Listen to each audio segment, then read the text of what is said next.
Hello and welcome to CTN's Happy Tales. I'm your host, Melissa Bondi. Happy Tales features rescues, organizations, and individuals who volunteer their time helping animals. Today we are welcoming Therapaws of Michigan, a canine-assisted therapy program dedicated to promoting and fostering the human-animal bond in therapeutic and educational settings. With me today is Lana Berry and her dog, Penny.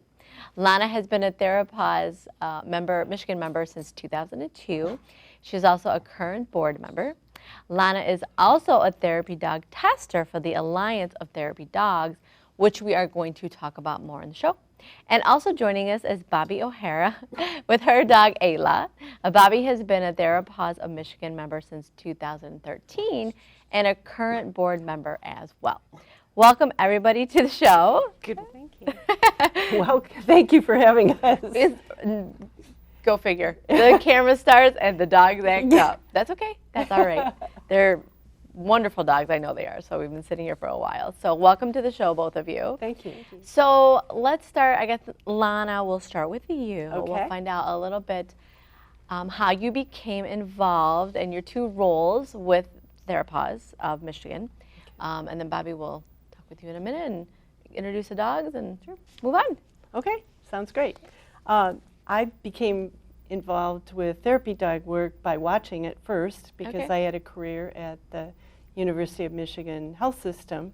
And at that point in time, I not only did not have the right dog, I worked too many hours, so I didn't have time to do it. But when I did, I began exploring organizations in the area that I might get involved with, and came upon Therapaws of Michigan. And what I learned and what is still current today is Therapaws of Michigan is a local organization, and we visit facilities in the greater Washtenaw County area. And we are also members of an umbrella organization, a parent organization, if you will, which is called Alliance of Therapy Dogs, and that's based in Cheyenne, Wyoming. And the important distinction between the organizations is that the ATD organization provides testing for animals, a handling test and observations. And if someone passes that, then they can apply to have liability insurance, which is pretty important because you never know what's going to happen. Right. So then the local organization does not test nor provide liability insurance, but more organizes events, organizes facility visits, special kinds of events in the community that we participate in. So that's kind of the distinction between both organizations. Okay, and you've been involved since 2002 with both? I tested through, it was a prior organization, they've changed their name, but I tested through that organization, and then I joined Therapaws at the local level, and I began visiting at University of Michigan Health System, and I've visited there ever since, and I then became involved on the Therapaws board. I don't remember how long ago, probably 5 or 6 years ago. Sure. How many people are on the board? We have 8. I believe 8 of us are on the board. Okay. And we work on our policies, our guidelines, our placement procedures. Okay. How many volunteers total would you say are in the Michigan organization? There's about, I would say about close to 140. Oh. Oh. Is that just Washtenaw when I say that, or no? Well, I mean, a majority of our members do live in the Washtenaw area, but there's some further east, Canton, Novi. There's a couple, one couple in Novi. There's some towards Jackson, some further south. Okay. So Bobby, tell us about your involvement and what made you get involved with your dog, Ayla. Well, really what started it is she has this love of people. Okay. And even I think most dogs going to the vet is not a happy occurrence. She doesn't care. She's just like, I love all people. She goes in there bouncing in, wanting to visit with everyone. And the receptionist at our vet office used to be part of Therapaws, and she had said to me, this dog would make a really good therapy dog. And I was like, I have no idea what that means. So I did a little bit of research into it. I came across them at a community event that they had a booth set up. Okay. And found out more information about it. So we did testing. We waited till she was about 3, because she was a little rambunctious when she was younger. Sure. So we waited till she was 3, but we did the testing and observations, and since then we've been pretty happy members. The nice thing about Therapaws is there's not a strict requirement for what kind of visits we have to do or how many quantity-wise. So it works really well for my schedule working full-time. Okay. We visit once a month at the VA hospital in Ann Arbor, and then we visit twice, 2 Wednesdays a month at a skilled nursing in Chelsea. So that works well in terms of our schedules. Okay. So tell me about the classes and the requirements for a dog to become a therapy dog. I've got a dog. I don't feel he's ready or would be a good therapy dog just because he's a rescue. But these dogs are super friendly and well behaved. So tell me about the classes and just some of the basics that they would go through if someone wants to get their dog. Well, I think that's a great question. We get that all the time, like, what class do I need to go to? Yeah. And we, as testers, cannot really say there's a particular type of class you need to go to. What we're looking for are the competencies of the dog and the handler, and we're looking for a dog that is has a good temperament, is interested in, as Bobby says, interacting with people, can interact well with other dogs without barking or getting aggressive, doesn't pull on the leash, doesn't lick a lot, doesn't bark when they're working. But there's a whole set of competencies, and if you wanted to look those up, they're on the website for the ATD, therapydogs.com. And those are the competencies we test to for the handling test and the observations. Okay. So there still are some handful of but the basics that a dog would need to be able to do and follow. Right. You mentioned 3 years old, 3 years that your dog before you waited. So do you have puppies that come in, or do you recommend? We can't test a dog until they're at least a year old. Okay. And sometimes that varies by breed. Some dogs just aren't even mature enough at a year, and some are really fine at it. What about senior dogs? Do you have a lot of senior dogs, or is it? We do actually in the organization, and we will counsel handlers to just look for behaviors in particularly a senior dog that might indicate stressing behaviors. Okay. Because it is very stimulating to go into some of these visits. If you're in a hospital setting, you might be in an ICU, and there are a lot of equipment and just a lot of things going on. And memory care facilities, you have people that might be yelling or grabbing at your dog, and the dog has to be able to handle that without stress. Okay. So I want to talk more about visits in a little bit, and I've got some questions regarding the visits, but it brings me, like, I'm thinking the breeds. What are good breeds? Do you have a recommendation? Do you have any, how do you look at a dog, and like the vet said, would you make a recommendation like this would be a good therapy dog? Do you guys make those, the tester, make those recommendations, like almost like picking out a dog at the mall, or not the mall, but kind of on a walk and saying, that dog would make a good therapy dog? Like how? Well, I think it goes back to not necessarily breed. As a tester, I'm required to test any breed of dog other than a wolf or a wolf hybrid type dog. Okay. But that doesn't mean all of those breeds are going to be good. I think it's very dependent on the individual dog as well. How bonded are they with their human? Are they interested in interacting with people in different settings? Do they pay attention to their handler? Do they know basic commands?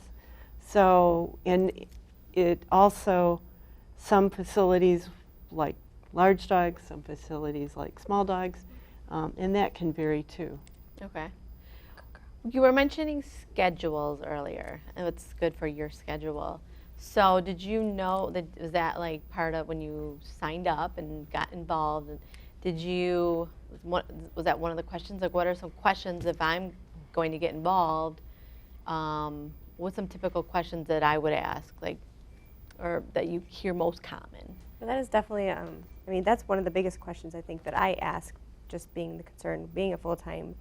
Are there opportunities to visit at medical facilities in the evening or weekends? A lot of places typically want dogs during business hours, so that makes it, that was my concern. Oh, right, because you're Right. taking off work? Exactly. Yep. So as I've gotten more involved in the organization, those are some of the questions that even when we get requests in from facilities, I ask them. What are your availability? Do you allow dogs to come on the weekend? Do you allow dogs to come in and visit during the evening? The nice thing is there aren't any specific requirements for how many times you have to visit or how many hours you have to log. So it's relatively open at this time with our group. With the group, okay. There is a requirement for the national organization that we all have our registrations through, 1 per quarter. Oh. So they are extremely lenient. And what I find is really what works best for the volunteer schedule. If it's someone who is ridiculously busy, that they can't even carve out a visit a month, Right. it might not be a good fit for them at that time. So I'm interested. What's the first step that I do? I've talked to you guys. I'm like, well, I have a dog and I'd like to do this. What's the first step?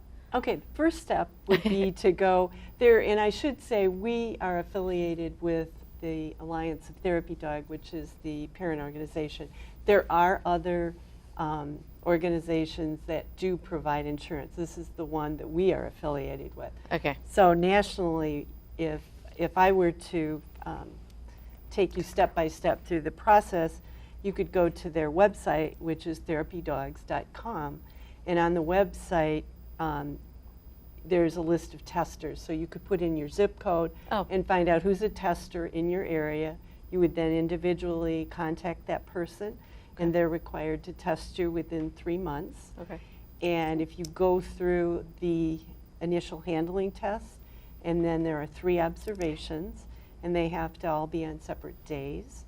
And they also 2 of them need to be in a medical facility. And if you go through that process and you pass everything, you send in all of your paperwork, and they have a lot of requirements for paperwork, vet checks. Sure. Send that all into the national organization. I believe you pay $30, and then you are given a card with a membership number, and that's important because that gives you your liability insurance, and they will then insure you for $5 million. Got it. Once you get that card, if you choose to join Therapaws of Michigan, then you would go to therapaws.org Yep. and follow the steps there, submit your card, and pay $25. Okay. And then you get linked up with a placement coordinator to Okay. place you at a visiting site as a volunteer. Okay.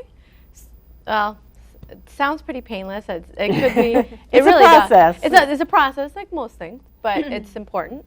So let's introduce the dogs a little bit more Okay. and get to know them for a few minutes. Okay. Let's start. Well, who wants to start? They're both really tame right now. This is good. This is This good. is quiet. Bobby, you want to start? And Yeah, this is Ayla. Ayla. She is 7. She turned 7 in April. I've had her since she was a puppy. Okay. We, in terms of Lana saying there's no particular classes you have to take, we just took a puppy kindergarten class when she was a baby, mostly for me because I'd never had a dog as an adult. Okay. So I wanted some tips and ideas on how to handle having a relatively obedient dog. Okay. And that just sort of worked out in our favor. So when we did, a few years later, look into the pet therapy, it worked well for us. Okay. Yeah, she's a great little dog, little, strong but sturdy. Yeah. Her favorite thing to do is play fetch, as you probably discovered earlier when you handed her a ball and she wouldn't let it go. Yeah. But beyond that, like when she's doing her pet therapy, because we've done this for a number of years now, she's sort of like put the vest on, grab the bag. She knows that she's going to be going to work. She knows. She's very, with the occasional bark, she's a very calm dog when we're working. Sure. She loves people petting her and talking to her and just paying attention to her. And then usually she'll snooze in the car on the way home, and that 30 minutes is enough. So as soon as she gets home, she grabs her ball and wants to play fetch. So when she was here earlier with the staff and she barked, she was laying there and they were petting her and she barked, was that the don't stop? That's her, yeah, and a few of them recognized it right away, like, oh, I'm sorry, I stopped petting you. And they started talking to her and they were petting her, and such that nice made her dogs. really happy. Yeah. Okay, and they're almost the same age, 7? Mm-hmm. Going to be 8? Okay. All right, tell us about Penny. Well, Penny is also a Pembroke Welsh Corgi. They're both fluffies, and Penny has been a therapy dog. Penny's 7, I'm sorry, I didn't know if I said that. Penny's been a therapy dog for, gosh, 4 years, I believe now. Okay. I had her tested at about 3. She actually is my 3rd therapy dog, and she's very intuitive. She, as Bobby says, the minute I get my uniform out or my ID badge or something, she's like right there ready to go. And I just retired my old guy from being a therapy dog, and there was always a competition. You know, they're both running to the door like, who's she going to take today? Okay. I visit the University of Michigan hospitals, and she gets so excited the minute we go in the front door. I swear she could get up the elevator herself and get to her unit where she wants to go. And had you ever taken them together, or would you take 2 dogs together? we cannot do that. Okay. You can only have one handler, one dog. You could have 2 dogs registered, but you could never handle 2 at the same time for safety reasons. Sure. So, and Penny started out, she also did a kindergarten puppy training, and I also trained her in agility for a couple of years. And so she was pretty good at that too, and then I decided, oh, she can be a therapy dog. That's wonderful. So you said 4 years now? For her. I've been doing it for 15 years. Okay. And you had corgis? Yes. How do you pronounce it? Corgi. Corgi. Yeah. And you've had those dogs, that breed prior to her. You sort of what often Corgi people would say, you can't just have one.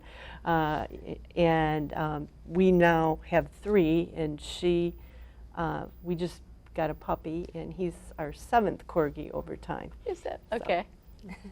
Okay. Well, tired now she's tired.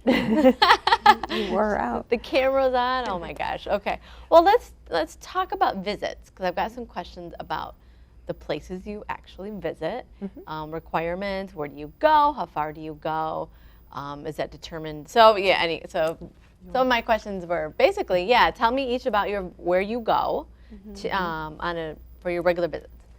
Well, we started with the VA hospital because we could do weekend visits, and more importantly, the orientation was me taking one afternoon off from work to go during business hours to learn about where I was allowed to go, watch my training videos that they require. Okay. Those types of things, so that it worked with my schedule for visits, and it worked for my schedule in terms of the orientation. So we visit there once a month on a Saturday or Sunday. I have become involved with coordinating, gathering information for the non-hospital facilities. So that'd be like nursing homes, retirement communities, adult daycares, and things like that. So I gather the information from them when they send in requests.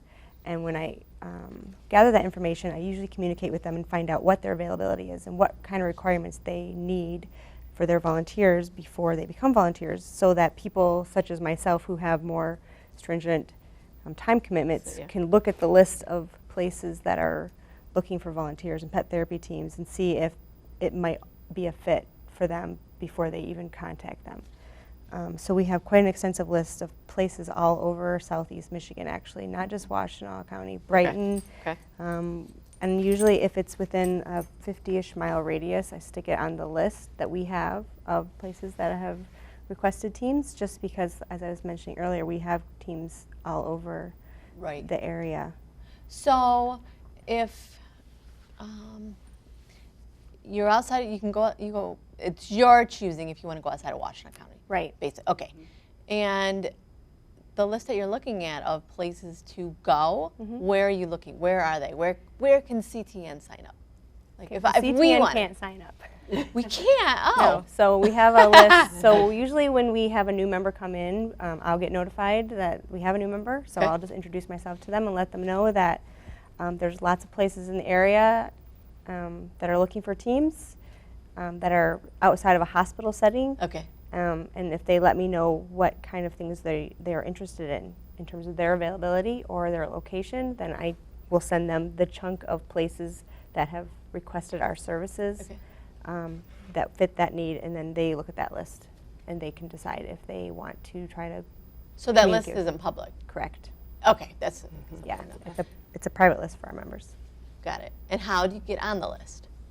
Like the organization? They send in. They can either email our info@therapaws.org, or there's actually a downloadable form on our website that they can fill out and mail in. Okay. And then when that's done, it gets forwarded to me if it's a non-hospital facility, and I will add it to the list, and I'll start a conversation with them to get more information about what they need.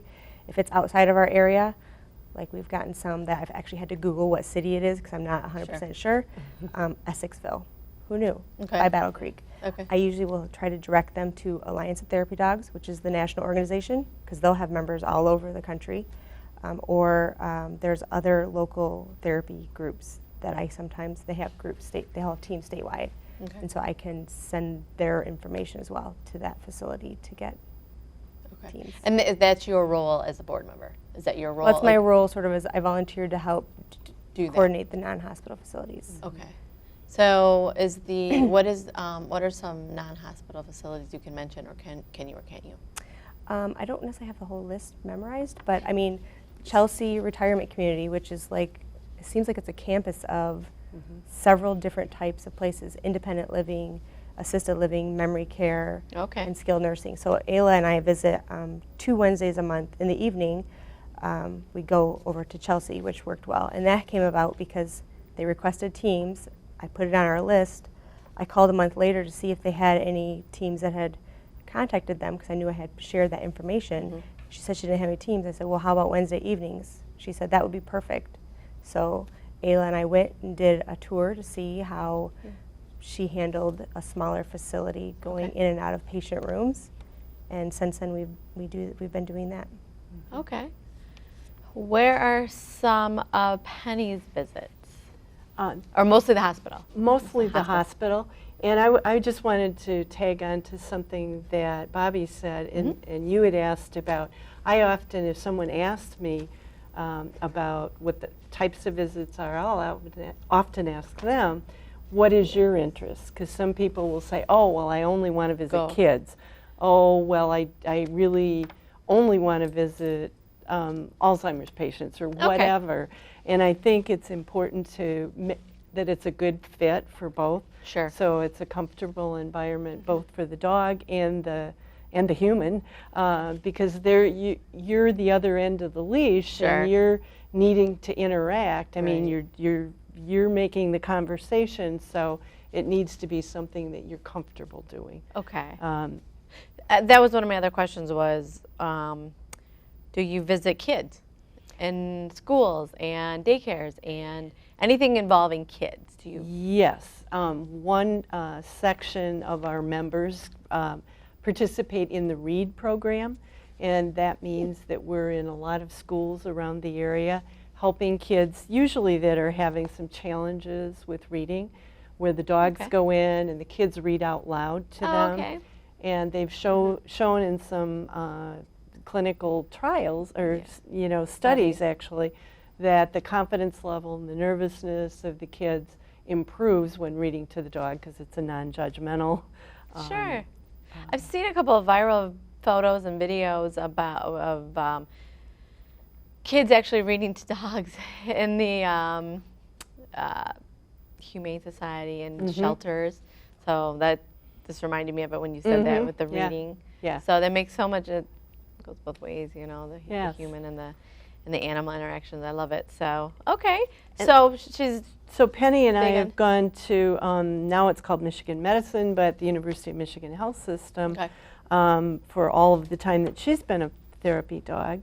And I also, one of my other roles is to place teams in the health system, link them up with requests from various areas, whether that's an inpatient area, an outpatient area. And we also provide therapy dogs for one-time events on the University of Michigan campus, like student stress busting. And we're in, I think, most of the major schools, like the law school, the dental school, the engineering school. And so you visit. We do a lot of one-time events, and that's helpful, again, for people that can't make a commitment on a regular, every other week or a certain day of the week type of situation. Okay, so I want to ask you real quick, we're running short on time, but I do want to ask about home visits. Do you visit homes and people in their Individual private homes? private homes? Yeah, supposedly, yeah. We have, as an organization, decided we don't request our members to do so. So typically when I get those requests in, I direct them to Alliance of Therapy Dogs, which they'll send out to their national. So some of our members will still receive probably that request because they're local.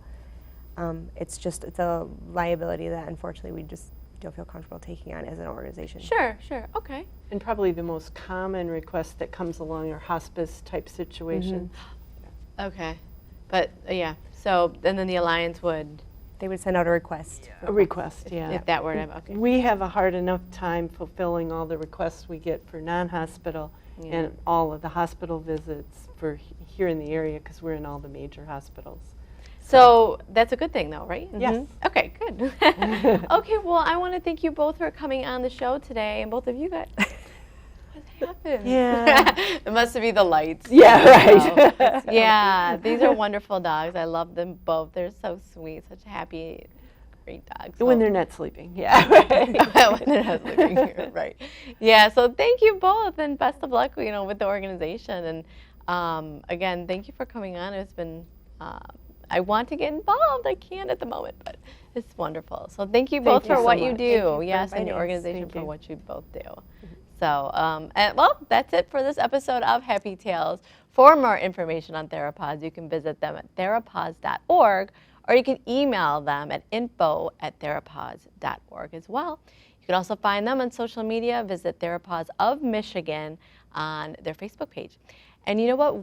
We at CTN would like to hear from you too. You can talk to us on Twitter, on Facebook, and you can watch more programs right here from CTN at #CTN Ann Arbor. So please join us next time right here on Happy Tales. Thanks for watching.